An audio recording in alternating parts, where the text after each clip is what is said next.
They thought a black single mom was an easy target. Then her army brother arrived. A single bullet hole pierced through the old "No Trespassing" sign nailed to the fence post at the edge of the farm. It had been there for a week, a silent warning. But Amara Williams didn't flinch when she saw it. She just kept walking. Boots muddy, hands blistered, shoulders heavy with the weight of keeping a promise. Her father had died 2 years ago, and his last words to her were clear.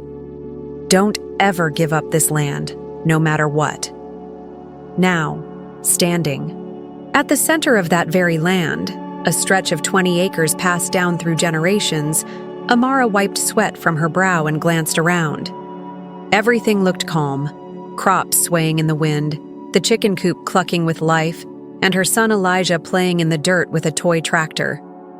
But peace was an illusion, because over the past 3 months, quiet threats had become louder. First, it was unmarked black SUVs circling her property late at night.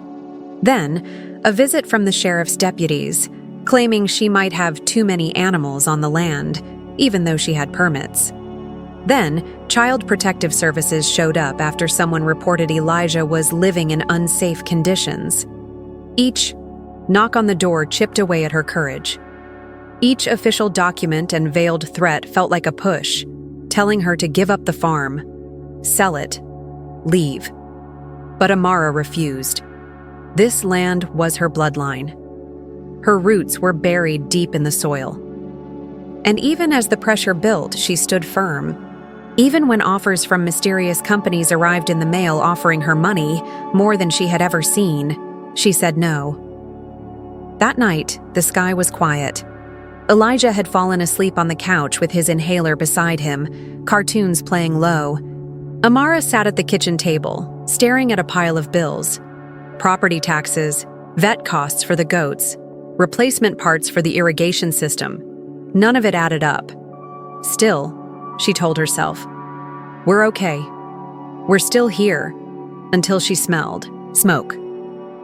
At first, she thought it was the old oven, but when she looked out the window, the flames rising from the barn told a different story. No, she whispered, grabbing a coat and racing outside barefoot. No, no, no. The barn her father built with his own hands was on fire. Flames licked at the roof, smoke filled the night, and she could just barely make out figures, masked men, running away through the fields. She sprinted toward the barn, heart pounding, panic taking over. She didn't have time to think about what she'd do. She just ran. One of the men turned back. He had something in his hand, a metal pipe. He raised it, and Amara braced herself. She thought, this is it. They're really trying to destroy everything, now, but the blow never came. Instead, a shadow moved through the smoke, fast, silent. The masked man dropped to the ground without a sound. Then another, and another. It was like watching something out of a movie, except it was real. It was happening right in front of her. As the flames roared behind them, a tall figure stepped into view. Covered in ash and sweat, breathing heavy, but standing strong. Amara's breath caught in her throat. She couldn't believe her eyes. "Caleb," she whispered. The man turned. Same face, same eyes, just harder now. Tired in a way she'd never seen before. Her brother, her big brother Caleb, who had been declared dead in action 3 years ago, was standing there in front of her. He didn't say much, just nodded once, then stepped past her and scooped Elijah up from the porch. "He's safe," he said. "I've got him." Amara stumbled forward, confused, overwhelmed, her voice shaking. "But how? They told me you—" Caleb cut her off, his voice steady. "They picked the wrong family." Then he looked back at the burning barn, at the land behind it, and the house, and the trees, and the grave where their father lay under the old oak. "This isn't just a land grab," he said. "It's bigger than you think. But I'm here now." And just like that, everything changed. Amara had spent months standing alone against something she couldn't even fully name. But now she wasn't alone anymore. The flames behind them crackled, eating away at the barn. But as Caleb stood beside her, one arm still wrapped around Elijah, she felt something she hadn't felt in a long time. Hope. The morning after the fire, the sky hung gray and heavy, as if it knew something had changed. Amara stood barefoot in the wet grass, staring at the charred remains of the barn. Smoke still curled from the blackened beams. The scent of ash clung to everything: her clothes, her hair, her skin. She clutched a mug of lukewarm coffee, but she wasn't drinking it. Her hands were too busy shaking. Behind her, Caleb was already at work. He moved like he'd never left, like the farm was still his home. Except now, every step, every glance over his shoulder came with sharp awareness. His body didn't rest, even when he stood still. "You always were an early riser," Amara said quietly, trying to sound normal. "I had to be," he replied, not looking up. "People who sleep in miss what's coming." She didn't press. The Caleb she remembered, the one who used to throw Elijah in the air and laugh like a kid himself, felt far away. This version had shadows in his eyes. Elijah came out onto the porch rubbing his eyes, his little fingers wrapped around his inhaler. He looked at the barn, then up at his mom. "It's really gone," he said. Amara knelt down and pulled him close. "The barn is, but not what it stood for." He didn't answer, just leaned his head into her neck. That afternoon, while Elijah did his lessons at the porch table, Caleb walked the entire property line, checking fences, posting up new cameras. He pulled from a black duffel bag that didn't look like anything she'd seen before. "Military grade?" Amara asked, watching from a distance.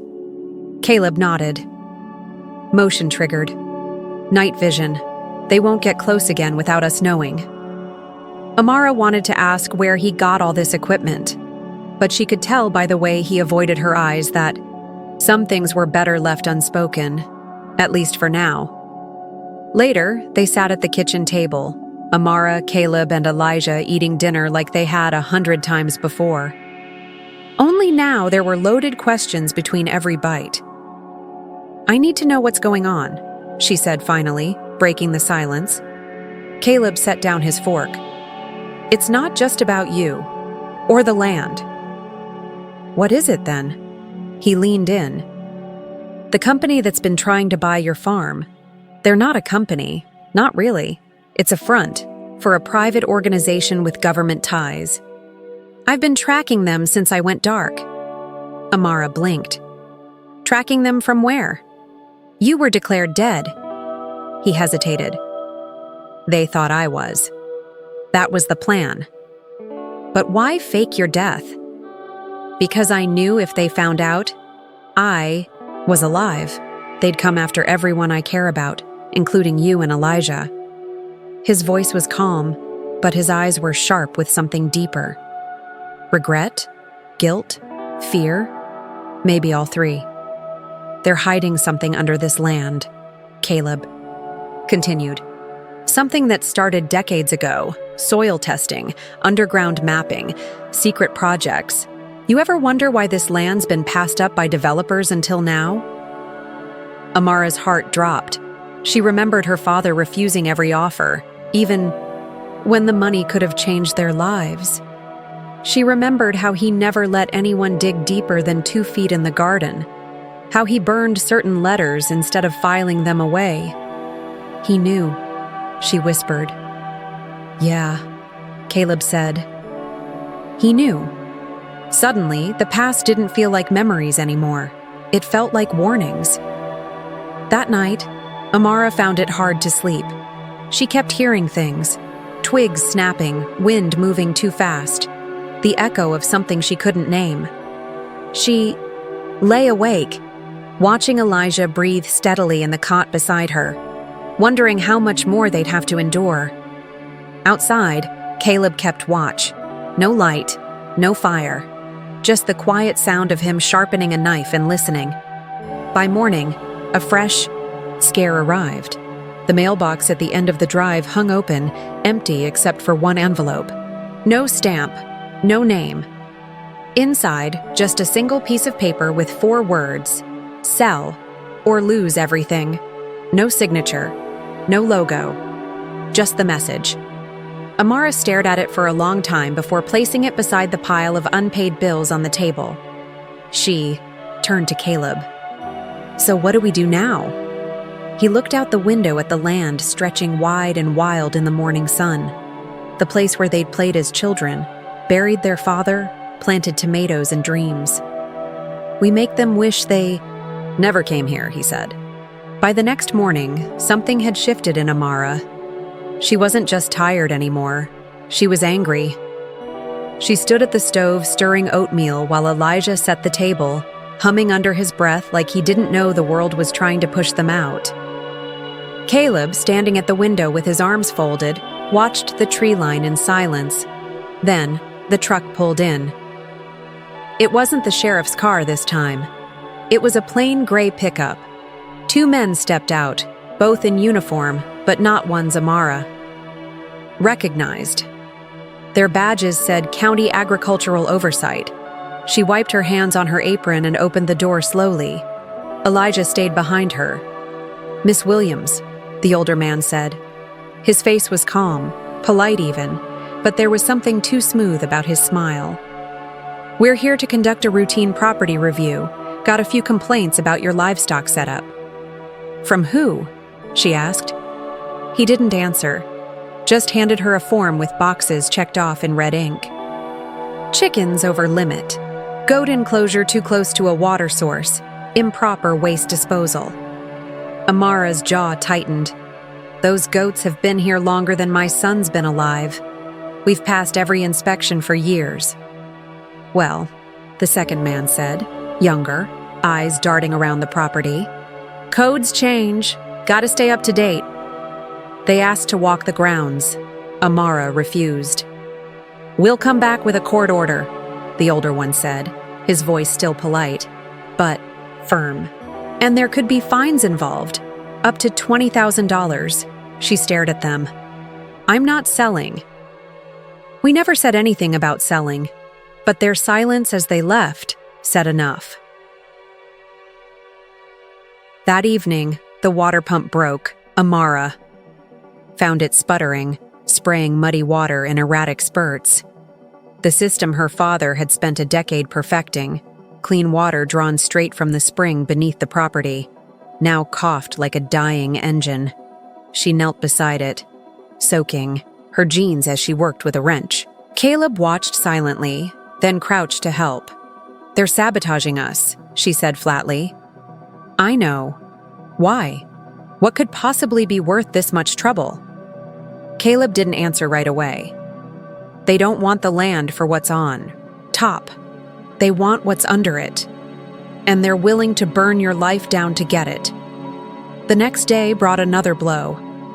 A woman in a sharp blazer knocked on their door, this time from Child Protective Services. Her badge was real. Her tone was cold. "We received reports," she said, already writing notes. "Concerns about educational neglect, unsafe living conditions, and emotional distress." Elijah stood frozen behind the doorway, clutching his science journal. Amara fought to stay calm. "He's homeschooled. I have records, progress reports, medical notes. He's safe. He's learning. He's fine." The woman raised an eyebrow. "Still, we need to inspect the premises and interview the child privately." Amara stepped between them. "Not without a warrant." "Miss Williams," the woman said, her voice softening just enough to sound threatening. "We can do this. The easy way, or the hard way." That was when Carmen arrived. She didn't knock. She didn't ask. She stormed in with a thick folder in hand. "Here," she said, slapping it on the kitchen table. "Official homeschool filings. Academic assessments signed by a certified evaluator.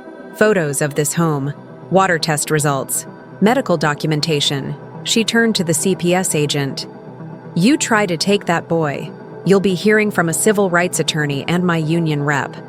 And maybe every journalist who follows my feed. The woman flipped through the folder, her lips tightening. After 10 more minutes of uncomfortable silence and passive-aggressive notes, she left. As the door shut, Amara sank to the floor. Carmen sat beside her, arms around her shoulders. "They're not just trying to take your land," Carmen whispered. "They're trying to make you look unfit, unsafe, alone." Amara stared at the ceiling. "But I'm not alone. Not anymore." That night, after Elijah fell asleep in the living room with his blanket wrapped tight around him, Amara sat with Caleb on the back steps. The stars blinked faintly above them. The air smelled of smoke from a nearby field, maybe someone burning brush, or maybe something else. "I'm tired," she admitted. "Not just in my body, in my soul." Caleb nodded slowly. "You've been carrying too much, for too long." They sat in silence for a moment. "You know," he said after a while, "in the military they teach us that when you're surrounded, you don't panic.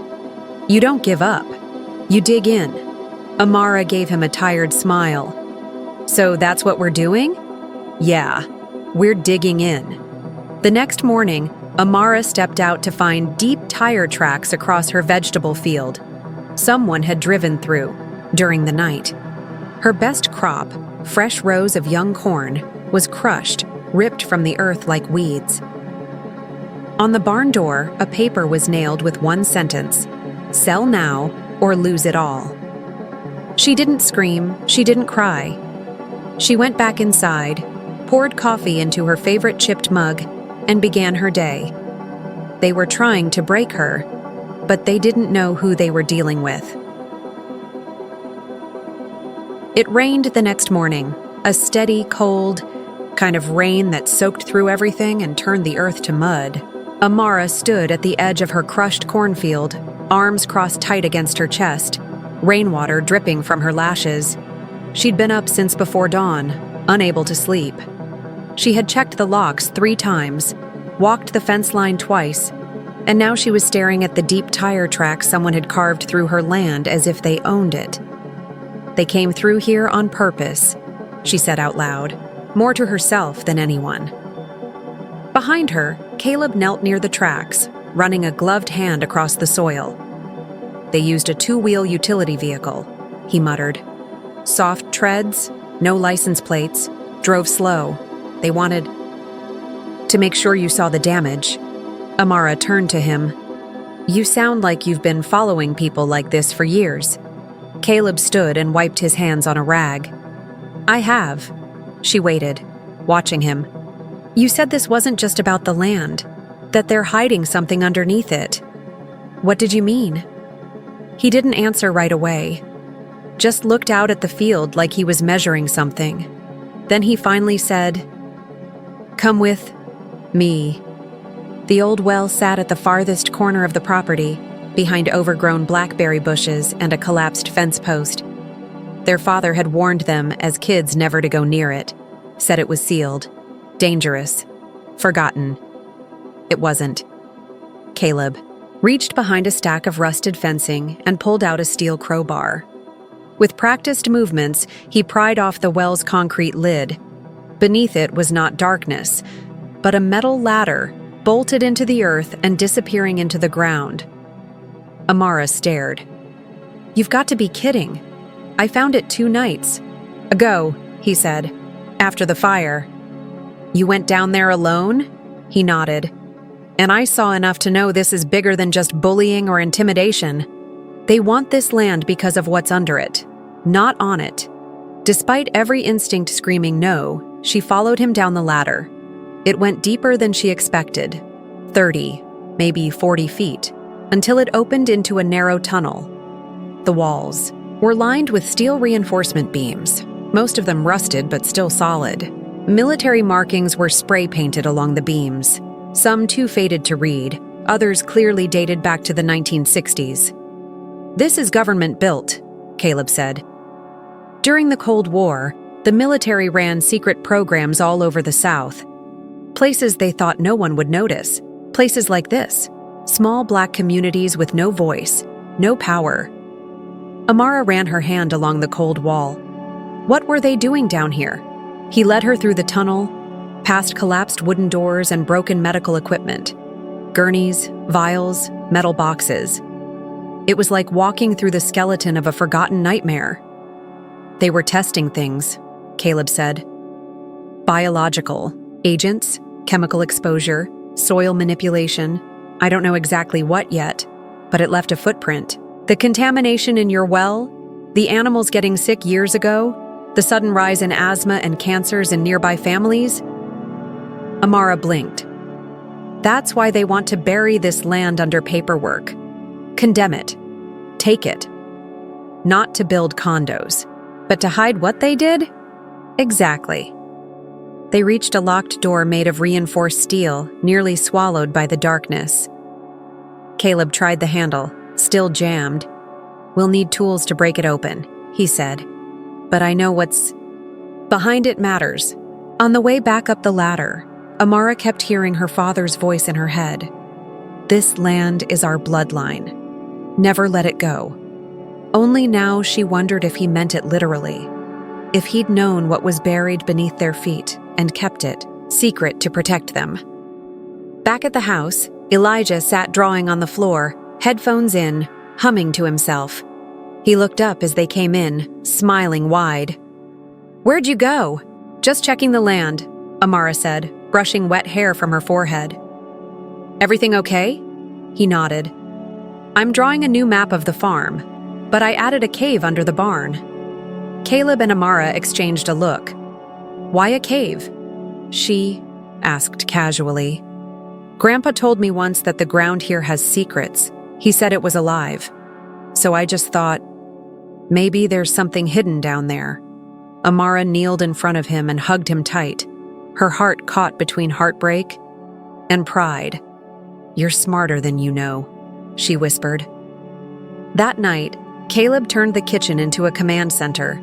He spread out blueprints, maps, and satellite images on the table, marking locations with colored tape. Here's what we do, he said. We set up our own surveillance, trail cameras, motion sensors. I have some old gear I can modify. And then? Amara asked. Then we start collecting evidence. Anything that proves tampering, threats, illegal actions. We turn the pressure back on them.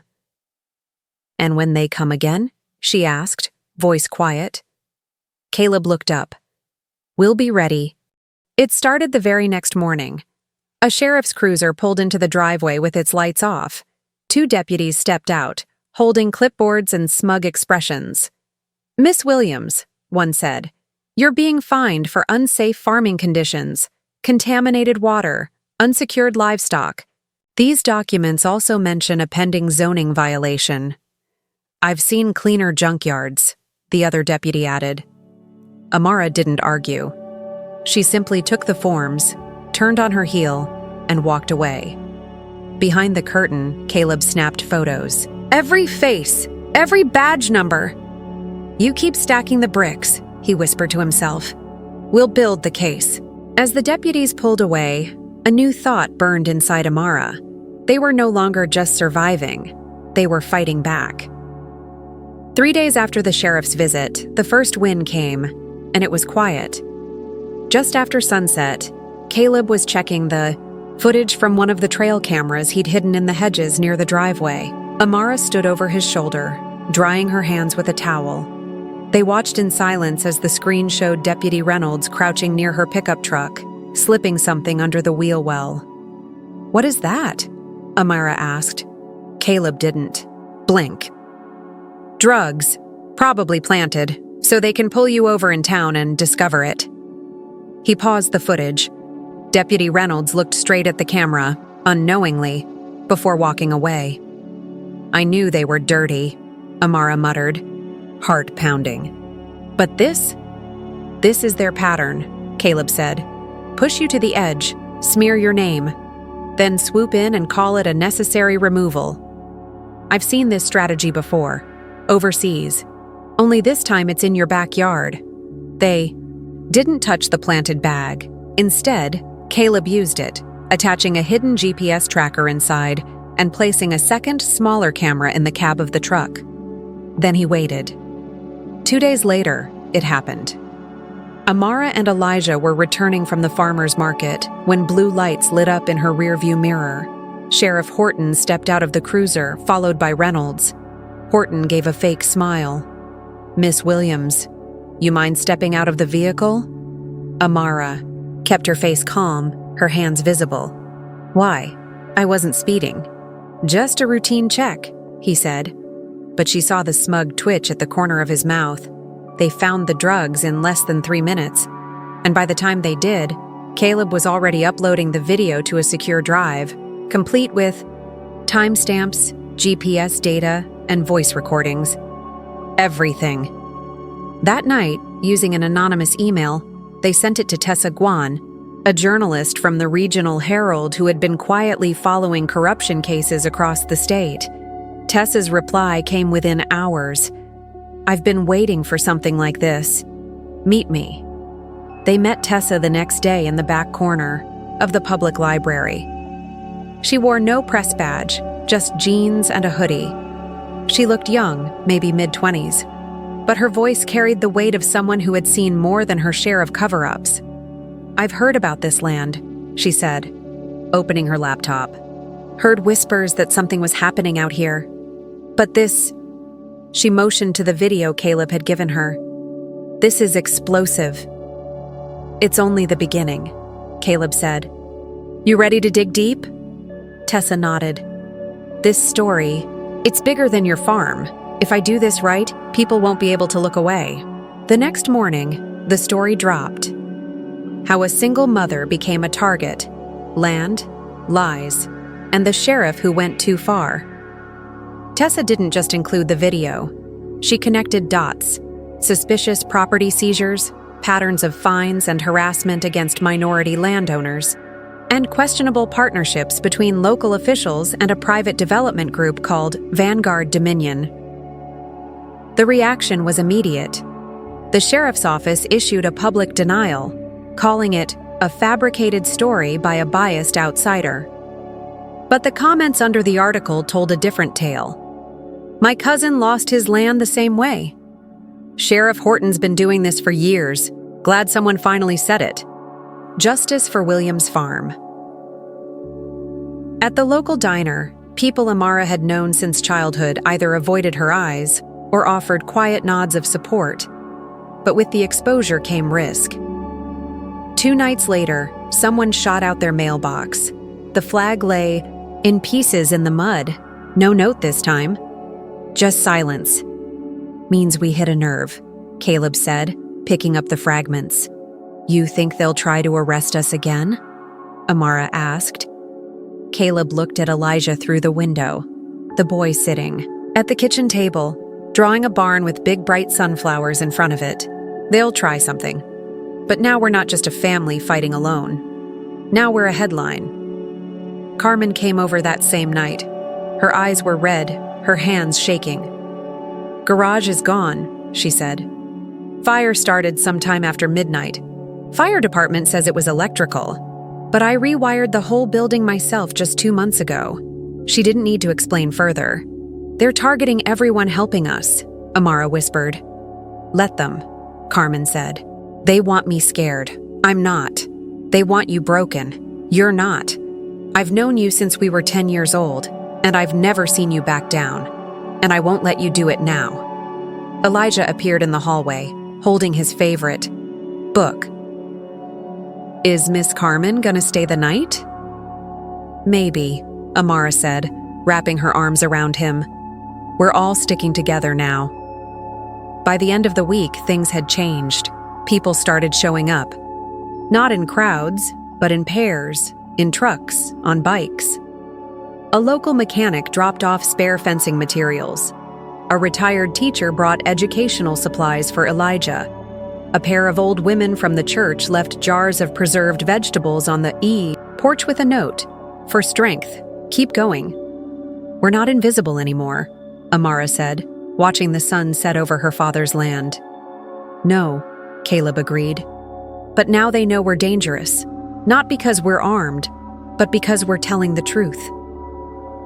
That night, Amara sat beside Elijah's bed as he tried to fall asleep. "Are they still coming?" he asked. "Yes," she said honestly. "But we're ready now." "Is Uncle Caleb a superhero?" She smiled. "Something like that. Can I be one too?" "You already are, baby." She turned off the light, kissed his forehead, and stepped out onto the porch, where Caleb stood, watching the tree line again, as always. "You think they'll stop?" she asked him. "No," he said. "They'll come harder." He held up a new folder, one of Tessa's latest discoveries, but this time we'll be waiting. The rain returned just before dawn. Not a storm, just that slow, soaking kind of rain that made everything quieter. The house was still. Elijah snored softly on the couch.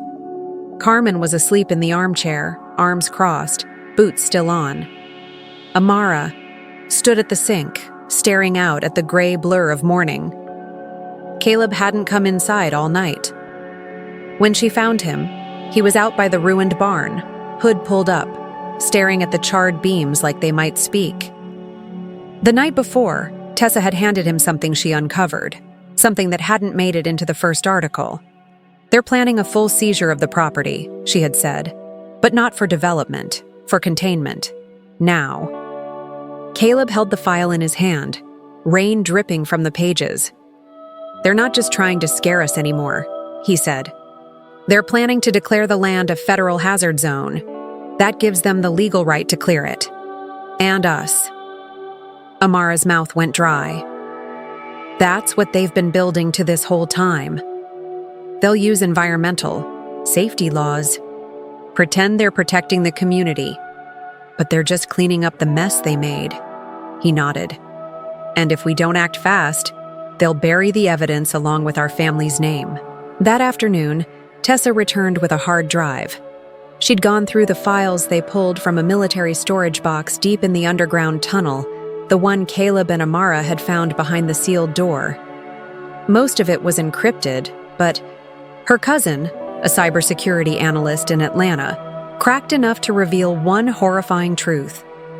The land had been used as a test site for chemical exposure, not recently, decades ago, but the chemicals had seeped into the soil, into the water. The government hired Vanguard to monitor the long-term effects on residents, Tessa said. But when families started getting sick, they buried it. There were charts tracking respiratory diseases in children, handwritten notes about targeted families, photos of Amara's grandfather, of her father, of Elijah. Amara stared at the images. They knew, and they did nothing. They did worse, Caleb said. They watched. That night, they called a meeting. Not in a town hall. The mayor wouldn't allow that. Instead, they gathered in the basement of Bethlehem Church, a quiet, sacred place. Safe. Word spread fast. By 7 p.m., over 50 people had come. Farmers, teachers, janitors, grandparents, grocery clerks, mostly Black and Latino families. All of them had lived under the same silent fear. Amara stood before them, holding the printed photos in her hands. "This land was poisoned," she said, "and not by accident." Gasps moved through the crowd. "This isn't just about my family. This is about every family they've taken land from. Every kid who got sick and didn't know why. Every grandmother who passed away from strange cancers. They called it bad luck, but it wasn't." She passed around copies of the documents. One older man, Mr. Carlton, whose property had been taken after his wife died, held the pages in shaking hands. "They tested on us," he whispered, "just like we were experiments." Tessa stood next. "We've published part of this, but we need more attention, more noise. The only way they back down is if the whole country is watching." Someone raised their hand. "What if the sheriff shows up?" "He won't," Caleb said from the back of the room. "Not tonight." "Why not?" Caleb gave a small smile. because his backup plan already failed. Earlier that same day, Caleb had caught something unusual on his security cameras. A man in tactical gear, moving low through the brush near the property line. Not a deputy, not from town, military boots, silent, efficient, but he'd stepped in the wrong spot. The motion sensor near the chicken coop activated a hidden drone, silent but fast. It tracked him long enough for Caleb to mark his route. Mercenary, Caleb said later. Vanguard doesn't just hire legal muscle anymore. They weren't just protecting themselves. They were hiding something active, something still running beneath the surface of that land. Then we show them, Amara said. We show everyone. The next morning, they invited a camera crew. Tessa had pulled every favor she could. By noon, a national news van arrived. Lights, microphones, a reporter with hair sprayed too stiff for the wind. Amara stood in front of the house, arms folded. She didn't wear makeup. She didn't prepare a speech. She just told the truth. This land has been in my family for 4 generations. It fed us when we were hungry. It gave us peace when the world was loud. And now, it's the center of a cover-up bigger than I ever imagined. She held up a file folder and looked into the camera. My father was right to protect this place, but he didn't know what it would cost us. We've lost peace. We've lost safety. But we haven't lost each other. And we will not lose our home. That night, the story aired. By midnight, it had been shared 3 million times. The sheriff tried to respond, called it fabricated fear, claimed Amara was paranoid, but it was too late. Someone from the Federal Environmental Agency reached out directly, not with threats, with questions. We'd like to open a separate investigation, they said. Unofficially, and 2 days later, a black SUV, but not the usual kind, pulled into the driveway. A woman stepped out, in plain clothes. Quiet. Serious. I'm Agent Daniels, she said. FBI, off the record, you've made a lot of enemies. Amara didn't flinch. And a few allies? Daniels nodded once. Enough. Back in the house that night, Elijah fell asleep drawing.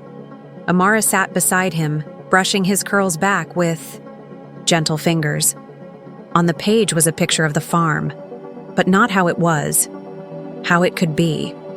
Green again, alive, people smiling, no fear in their eyes. Caleb walked in, holding a new folder. Another tip from Tessa, he said. The senator? Who backed Vanguard. He's coming here. Personally. Amara looked up. They're running out of people to hide behind, he said. So now they're coming out themselves. Amara stood, her face steady, her hands strong. Then let them come. The sun rose quietly on the day everything changed. There was no thunder, no police sirens, no men in masks, just the early light, moving slowly across the land, cutting through the fog like truth through a lie. Amara stood barefoot on the porch, coffee cup warm in her hands, heart beating steadily. She had barely slept, not from fear anymore, but readiness, the kind of stillness that comes when you've run out of ways to run. Behind her, the house stirred. Caleb was already up. Carmen had returned from town, tucked Elijah into bed. The whole family, not just by blood, but by bond, was here. Today, they would not be the hunted. They would be the line in the sand. The first SUV arrived just after 9 a.m. Then another. Then 2 more. By 9:20, there were black vehicles from Vanguard Dominion, clean-shaven men in suits with earpieces and folders. There were state police cruisers, pretending to be neutral. And there was one unmarked car that held the person Caleb had warned them about, Senator Grayson, tall, gray-haired, cold eyes. The kind of man who didn't walk into trouble. He brought it with him. Amara stepped off the porch before he could even open his door. I'm here, she said. Grayson smiled like a man who still believed he controlled the ending. Miss Williams, he said, straightening his jacket. Let's not make this dramatic. There are safety concerns. There are cover-ups, she cut in. Documents, maps, medical records, a digital paper trail longer than your term in office. We both know, he said calmly, that no one will care by next week. Maybe not, but they care today. That's when the sound came. First, one car, then 4, then dozens. The people came, down the gravel road, from the fields, through the woods, neighbors, church friends, ex-workers, parents, teenagers with phone cameras already rolling. All of them standing behind the Williams family, linked arm in arm. Some had signs, others held documents of their own. Medical bills, denial letters, old photographs. Carmen stepped forward. They thought we'd stay quiet, but we've all got something to say. A news crew arrived by noon, then another, then a national one. And right there, in front of the camera, Tessa took the microphone and spoke. For too long, rural Black communities have been used, tested, pushed off their land and silenced. But not today. Today, we stand behind a family that said enough. She gestured to Amara, who stepped forward, voice steady. You poisoned our soil. You monitored our families like experiments. You tried to buy our silence. But this land is ours, and no paper trail or paid-off sheriff will take it from us. A cheer rippled through the crowd. The air shifted. Grayson realized he had miscalculated. When FBI agent Daniels arrived, she brought federal papers in her hand, signed orders, protective custody for the Williams family, immediate investigation into Vanguard Dominion. She stepped up to Grayson. You're done, she said. He barely reacted, just turned to Amara one last time. You've won the camera, but you won't win the system. Caleb stepped between them, close enough for Grayson to see the scar across his jaw. You don't own the system anymore, we do. In the days that followed, the tide didn't just turn, it roared. News of the investigation spread across the country. Families from neighboring towns came forward with their own stories. A class action lawsuit formed. Environmental experts confirmed the contamination wasn't only real, it had been known and ignored by officials for over 30 years. Vanguard Dominion collapsed under the weight of public outrage. Senator Grayson resigned under federal pressure. The sheriff was arrested, and the town that once whispered behind Amara's back now looked her in the eye, some with shame, others with gratitude. But the greatest shift happened not in courtrooms or cameras. It happened on the land. After the cleanup crews came, scientists confirmed something strange, something hopeful. The soil, though damaged, was healing, naturally. A rare microbial strain had begun breaking down the very toxins that poisoned the earth. Life, fighting back in its own quiet way. Caleb stood with Amara at the edge of the field one morning, watching the new crops take root. Dad would have liked this, he said. Amara nodded. He believed in the land, even when the rest of the world didn't. Elijah ran past them, chasing a chicken, laughing. He was lighter now, like the fear had finally loosened its grip on him. We're not just survivors anymore, she said. No, Caleb agreed. We're stewards of something bigger. They didn't sell the land, they transformed it. The house stayed, repaired and painted white again, but the barn became a community resource center. School children visited to learn about justice, science, and truth. The underground tunnel? Sealed but preserved, a hidden museum with guided tours and full documentation. Elijah drew every part of the journey. His art became a book. The Land That Fought Back. Carmen ran for mayor, and won. Tessa started her own independent news platform covering stories mainstream media ignored. The Williams story was her first series. It wasn't her last, and Caleb, though offered reinstatement, medals, and speaking tours, chose something simpler. He stayed, taught Elijah how to navigate by stars, how to fix an engine, how to shoot. Video to document the truth instead of bullets to defend it. "I was trained to fight," he said once, "but now I train people to watch, to speak. That's a better kind of war." On the 1-year anniversary of the fire, the community gathered. At the farm, there were lanterns and candles, laughter and food. A large wooden sign at the entrance read, "Williams Farm, a place for truth, legacy, and renewal." As the sun set, Amara stood on the porch holding Elijah's hand. The land stretched wide before them, no longer something to protect, but something to grow with. Elijah looked up. "Did we win?" She thought for a long time, then smiled. "We're still here, aren't we?" He nodded. "Then yes," she said softly. "We won."